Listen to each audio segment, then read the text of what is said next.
Yes. Yeah. And you may be wondering, so they went to Vegas, they got matching tattoos, and now he's in her house. What's going on? No, we did not get married. I have had that question too. So you did everything that you're supposed to do in Vegas. Did you do the run through? And now you're drinking the beer on camera, which you're not supposed to do. It's after 5 here. It's after 5. Yes, and we are married, but not to each other. Yes, Let's make sure right. that's clear.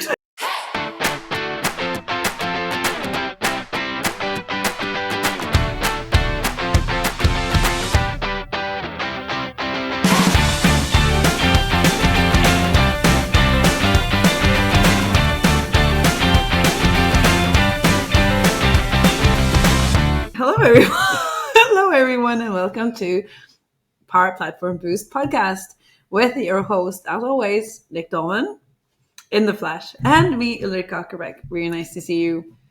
And we're here on opposite sides of my living room table. Yeah. In my house in Halden, in Norway. So big, Yep. Shout out. There's all the Norwegian in the house. No Atlantic Ocean in between us. No, not today. Not today. That's Usually really cool. It is.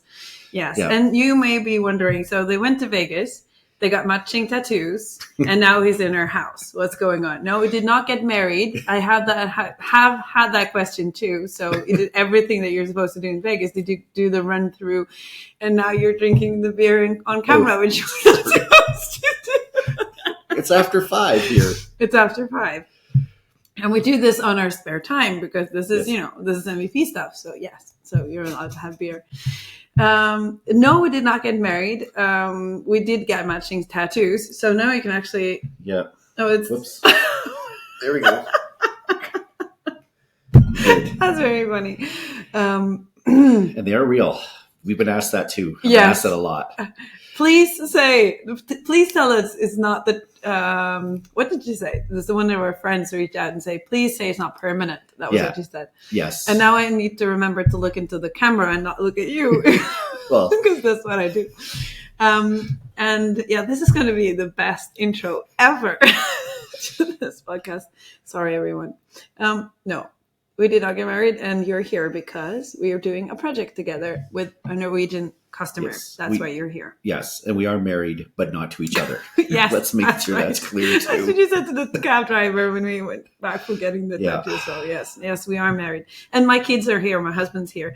Everything's all right. So yeah, don't you worry, guys. All right, well, that out of the way. We got covered the tattoo. Cover the MPPC. We had a great time. Yes. The conference, Microsoft Power Platform Conference, we did recaps. I'm sure you've all listened to all of those. We had such a good time. And then once the conference was over, we took a best friend trip over Vegas. We went to, took an airplane actually, flew to Grand Canyon to see that. That was amazing. And the plane the plane did leave without us. Not our fault. No. But we got on a different plane. So there's lots of adventures there. Yes. It was a good time. Definitely. And then check out Microsoft Power Platform Conference next year, which we think it's in Vegas, but then we're hearing conflicting things. So are you? I haven't heard anything. Okay. Well, so I've heard that it's 99.99997% sure there's going to be Vegas next year. They're aiming for 10,000 attendees next year. Wow. And then we'll have to move locations. So then it's probably going to be the conference center. But anyways, it's a year away. It will probably be on kind of the same dates as this year. That also goes for Nordic Summit and a couple of other conferences as well. So it's busy. Autumn is a busy time. There's always lots going on. And there's new conferences happening too this week or this past weekend. We weren't there. South Coast Summit happened in the UK. So much FOMO. And then there was the UK Community Awards. So we saw a lot of friends get truly deserved the awards that they got. So AJ, our adopted son, got the award for newcomer. That was so amazing. For those of you who weren't there, we kind of adopted AJ throughout at MPPC this year. So Very fun. Congrats, Love AJ. congrats, AJ. And I know Trisha also got an award as well, plus a whole bunch of others. Like I don't think we can go through the list. No, definitely not. But I did see Matt Beard's video. He was at a wedding, couldn't be there, but he also got a community award. Really, so deserving. So congratulations, everyone.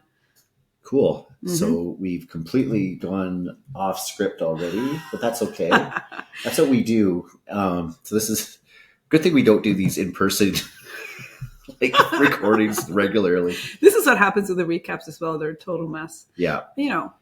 Okay, so Power Platform stuff. Oh yeah. There's been a couple exciting updates. There's been so much news since we had our last regular episode. We couldn't possibly cover everything, but what we did want to cover was Power Pages Solutions, and ALM is now GA. That is moving Power Pages through pipelines with the enhanced data model and managed solutions.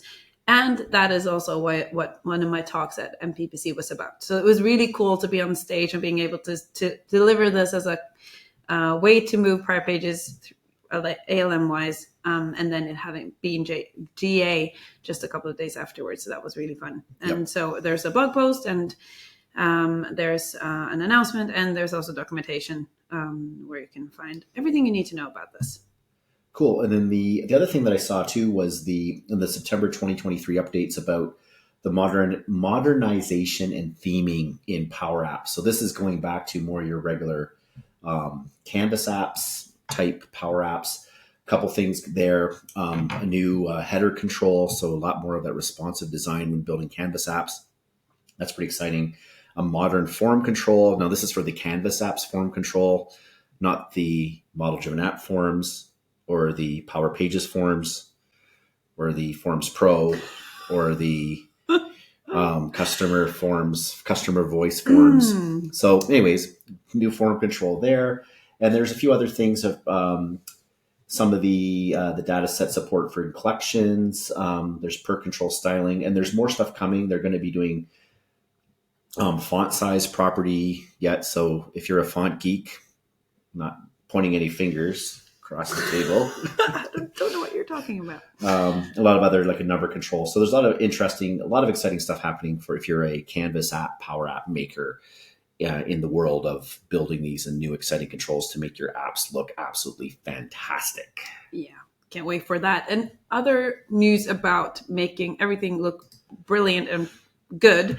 Bootstrap 5 version 5 is now preview for Power Pages. Finally.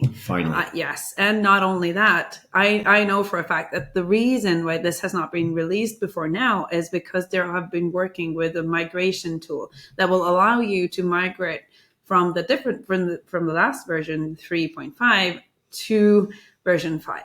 So that's why they've been holding this back, and now it's finally released and available for everyone to use. And I would recommend setting this up in a trial environment or kind of a dev environment first to try it out before you don't do this directly in production. Yeah, the whole migration process is actually still not foolproof. There's a lot of still manual work to identify those areas. And part of the process is to do it on a copy or a sandbox environment. And then once you've got that all cleaned up, then you can transfer that over to your production. I'm only one beer in, so I'm good. So you need more. Yes. So it happens. We'll fix that later. Cool. Yeah. So that was the exciting Microsoft updates, but there's a lot of really cool community stuff. We're dividing it into Microsoft updates and community stuff now. That's really smart. This is what happens when I have some hours to plan ahead of time. There you go. Yeah. So David Wyatt, you're laughing? No, go ahead. I actually saw this a while back. This is something from my old notes. So this is probably a little old, but he made Canyon Escape game in Power Automate. Now, he's not the first one to create games in Power Platform. I know Scott Juro has his whole game driver, the 3D game, right? Yep. But this is Power Automate. Now, how do you create a Power Automate game? Well, it's something, he's based it on something called Zork.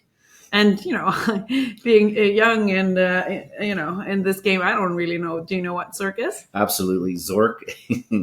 So back when I was younger, no, Zork is one of those text-based games, and they used to be very popular to on a computer. So you would actually, it was all text-based, so you'd have to use your imagination to see the sights and stuff. So based on those Dungeons and Dragons type games, so you'd walk into a cave, and then there's a doorway to the north, and you say go north, and then you say you're in a new room and you see some treasure, or you see a monster, and you like fight monster, and you would type these commands in, and then the game would respond what the reactions were. So you could be pretty creative.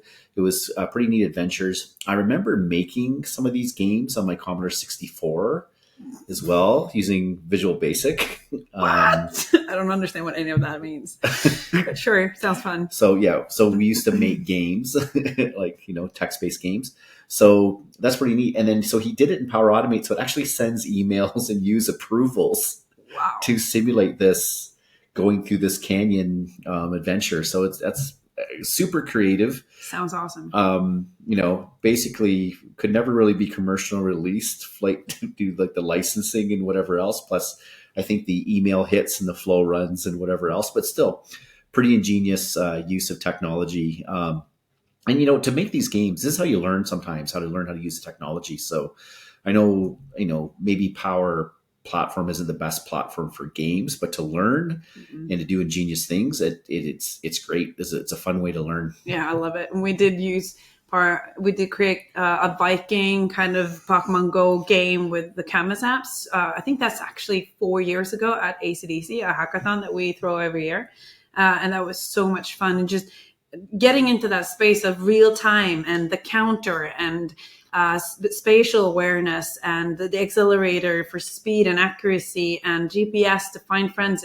So many things that you barely get to touch or play with in a commercial sense that allows you to explore the boundaries of what these things can do. And then you turn that around and you see something like Christine Koldaneski. What she does is that app that she's created for booking your seat at the office kind of thing, where you actually do use the same kind of functionality, where you use the spatial awareness, you use the GPS, you have that kind of spatial graphics that allows you to see the room in how it really looks and to book your desk for the day. So I love that. I think it unlocks our imagination in terms of what we can offer to our customers.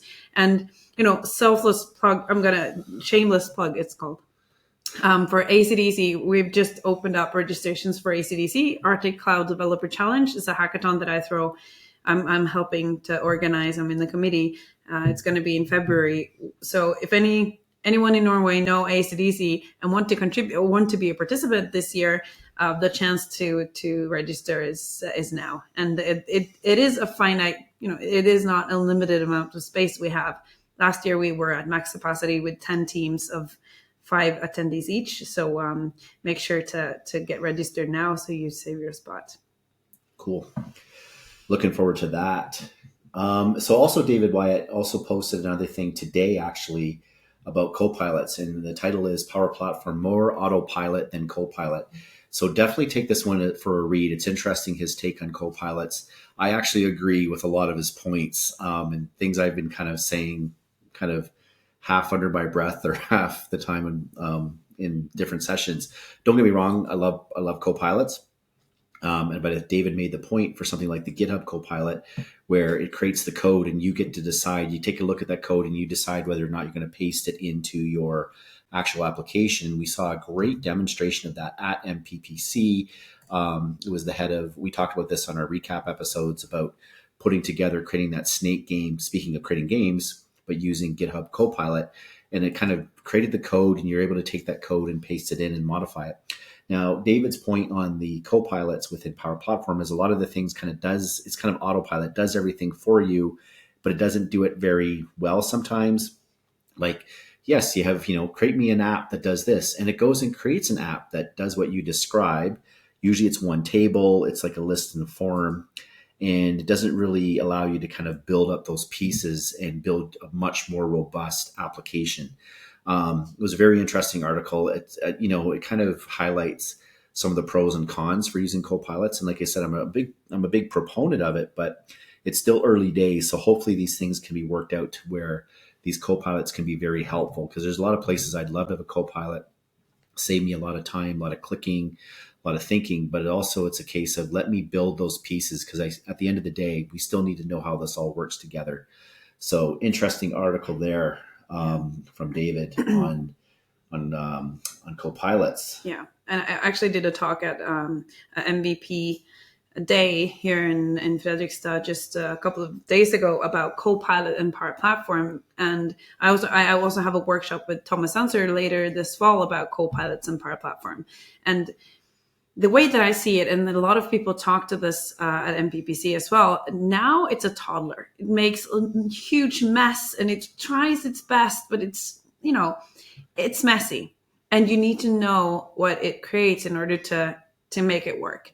So right now it needs a parent. You cannot let that loose and think that it creates something worth of value if you're not, you need to be there and stimulate and nurture that kid in order for that to create something of value, kind of thing. But I do encourage everyone to take that role as a parent on, seriously. Use it, because it will only get better if we actually use it and give the feedback that it needs to grow and mature. Like a baby, it will grow fast, it will mature very fast, and you want to be there every step of the way to see that progress and to learn what it can actually do and what kind of boundaries there are around it. So thing is, we need to know what we're doing in order to use it, and that's where we're at now. But we need to use it in order for that to be a help for someone who doesn't know what they're doing going forward. Yeah. That's kind of my 2 cents on that. So did we not have an episode on copilots? Have we ranted about copilots before? We might have. I don't think we have. So, what? Let's talk about something let's talk about something a little bit different. Another great person in the community, Ivan Ficko, wrote an XRM Toolbox tool. And if you're not using XRM Toolbox, pause, download it, get it on your machine. If you're a Mac user, install Parallels or get a VM and install it there. It's a Windows-based tool. But he wrote something that would manage flow history. It's the whole flow history manager. So you can I tried this out today. It's amazing. You connect it to your environment. You go in with your Power Automate credentials, and you can see the full history of flows. You can put in a date range. You can go in and find out what went on and things like that. Much easier than you can in the Power Automate interface. So amazing work, Ivan. Definitely check out that tool if you work with flows. If you work with a lot of flows, it'll be an absolute lifesaver for you. And it was interesting. He was recently interviewed on the XRM Toolcast, probably one of the best podcasts for tools and development in the Power Platform. Take that, Scott Duro, in your lackluster shout out that you had to do twice. Yes. And let's leave it at that. Mic drop. Boom. Didn't plan this at all, Scott. No, not at all. Not at all. Right, so let's move on before someone comes to get us. Yeah. You put Code Mag. Yes. Focus issue dedicated to Power Platform and part of MPPC attendance pack. What is Code Mag? Okay, I'm not familiar. So Code Mag is an actual paper magazine. You remember those? What? You used to go to the newsstand or whatever in the airport. You buy a magazine. I used to love magazines. I hardly read them anymore. But in the attendee pack, in the attendee backpack, there was a copy of Code Mag that was dedicated to Power Platform. So it had a lot of interesting articles. One from Charles Lamanna, Low Code Lewis, Chris Huntingford, David Yak, Shane Young, a lot of the people that we know, MVPs in the community, and writing about various aspects of the Power Platform and low code tools, because Code Mag is typically more of a developer type magazine. That was really interesting. One thing that rubbed me the wrong way, though. This is another rant. It's not so much of a rant, but it was sort of indicating about how the Power Platform came to be in 2015. I take exception to that. To me, the Power Platform really was born in the early 2000s, like 2002, 2003, with the creation of CRM. That's where there was a CRM system, but we started to build business applications on top of that, XRM applications, which were effectively low code business application tools. So that's interesting because that leads in. So take this as a segue. Leads into our Boost Quest question Oh that you yeah! asked. Wow, I'm so proud. This is What, so cool. about and Ulrikke, this was your question this week, so you chat Yeah, about because I that. love doing those video blogs. Yes. Boost Quest question for this episode, the last episode, sorry, was what's your background? Where do you come into this platform? And it's mainly because we talked about this in one of the recaps that oftentimes these kinds of technologies of these products choose you. It's pretty random. You don't really get to sit down, oh, I want to work with this and try that out. More often than not, it's something that it's required of you to do in a project or something, and you have to learn it. And then suddenly you'll learn a bit more. And before you know it, you're an MVP in that area. I don't know how that happened. So we wanted to know, what kind of background do you have and how did you come into this platform? We tried something new. I think we try something new every week with this, trying to figure out how to do it. So this time actually created a poll on LinkedIn, on X or Twitter, and on Instagram. And also funny to see if there was any difference in the answers that we got. So on LinkedIn, 54% come from Dynamics or CRM, and 22% come from SharePoint or Teams or Microsoft 365.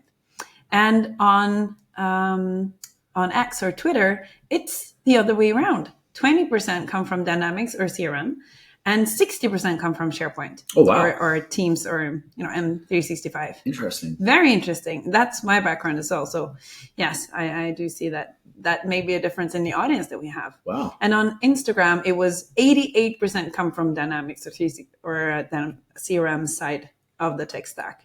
And for both polls, we saw 16% was pro dev on LinkedIn, 20% was pro dev on Twitter.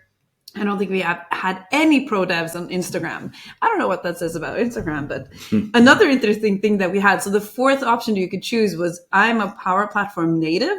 We had -1% on Instagram. I don't know how we did that, but that's just very funny.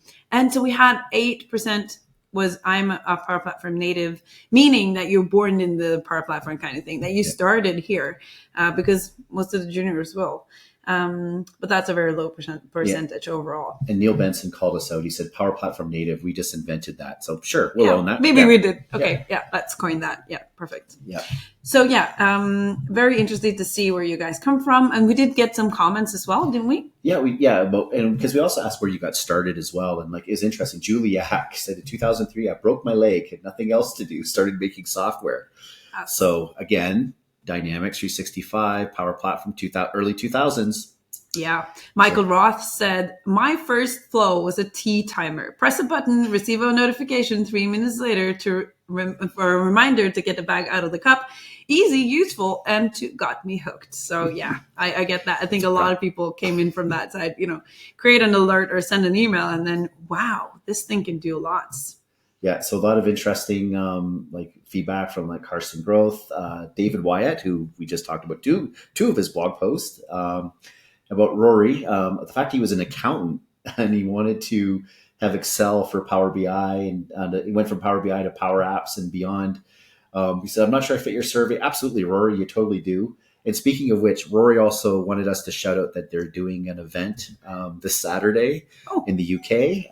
The link didn't seem to work. So Rory, hopefully we'll get a fixed link from you. I did message you on that, but definitely check that out. If you're in the UK, check that out. So that was a really bad segue, but it was about, it's in London, October 21st, essentially Power Platform in a day. So if you're in London on Saturday, definitely check that out. Yeah. But going back to our survey, a lot of another one, Makhtar Mohammed, and I apologize if I mispronounced the name. He was assigned to develop an app for vehicles booking and fuel management. So awesome. There you go. And we have Pavez Gumara. Originally, I was a pro dev.net, accidentally landed in Dynamics CRM version 4, still doing that, but now I'll be classified as a pro dev. Continued with every version since, and I'm still doing pro dev and still doing pro dev with Power Platform. I think that's also crucial to mention that, even though you're a pro dev, you can still work in the Power Platform. It's not only low code. We do need the pro coders as well. It's those the fusion themes. Yes. Ooh. Woo! It's perfect. Buzzword bingo. Yes, absolutely. All right. Is there any great community events going on that we need to mention before we leave people to their own devices? Exactly. Yeah. I'm going to be next week. I'm at Resco next. And that's going to be in Marbella, Spain. And Resco is again, we're we're not doing promotion. They didn't pay us for this podcast or anything like that, but they do a lot of mobility add-ons for Dynamics and the Power Platform. They're going to be doing stuff for Power Apps and Power Pages actually, but they have a conference that they host every year. It's the first time I've been, and they've asked me to do a talk on Power Pages. So I'll be doing that, more of like of an intro to get some of their. Like, what are you laughing at? Because it's so funny to me that you still do intros to Power Platform or to Power Pages. Sorry, it cracks me up every time. Bread and butter, pretty much. I get it. You can do that in your sleep. Watch his YouTube series. But there's always new stuff, right? So there's always new. Every time I open it up, it's like, oh, I got to show this. I got to show that. Yes, I know. So there'll be new stuff, and then I'll also be doing a panel discussion with Rick McCutcheon, and Rick's actually is an MVP from Canada, and probably a lot of you know Rick. He used to do a course on I won't say full contact selling. It has a special name to it, but doing selling and CRM and stuff. And Rick's been around for a lot of years, and he has a lot of great experience. So he'll be leading a panel about the mobility in the Power Platform and how AI ties into this and everything like that. So I believe he's going to be streaming that on his LinkedIn channel. And he also has he does have a newsletter as well, which we'll throw in the notes. I think it's D365 something. I did have it here. Yeah, we'll throw the links in the show notes. D365 Success. So definitely check that out. I'm looking forward to seeing some of you in Spain next week. Sounds awesome. And please, also, if you like this podcast, buy us a coffee at buyusacoffee.com/Power Platform Boost. Power Plat Boost. And Nick will have a beer. And then, that goes towards paying for licenses and stuff and keeps us going. So thank you so much to all people that bought us beers in person as well and at MPPC. Yes, appreciate that. That goes towards our good spirits and wants to keep us going. Exactly. And we do have plans to give you some beers back next year at MPPC. Yeah. Just, stay tuned. Stay tuned. Yes. Cool. And we're actually below time. Woo! What are you going to do now to fuck that up? Oh. No, sorry. I gotta edit. Do I have to edit that? Probably. Is it a children's show? No, we're good. All right. So, thanks for listening to the Power Platform Boost podcast with your host, Ulrikke Ackerbeck, and myself, Nick Dolman. And we'll see you next time. Was that the timer? I think so. All right. Our next episode will be November 1st. November 1st. Wow. Yes. November already. All right. See you then.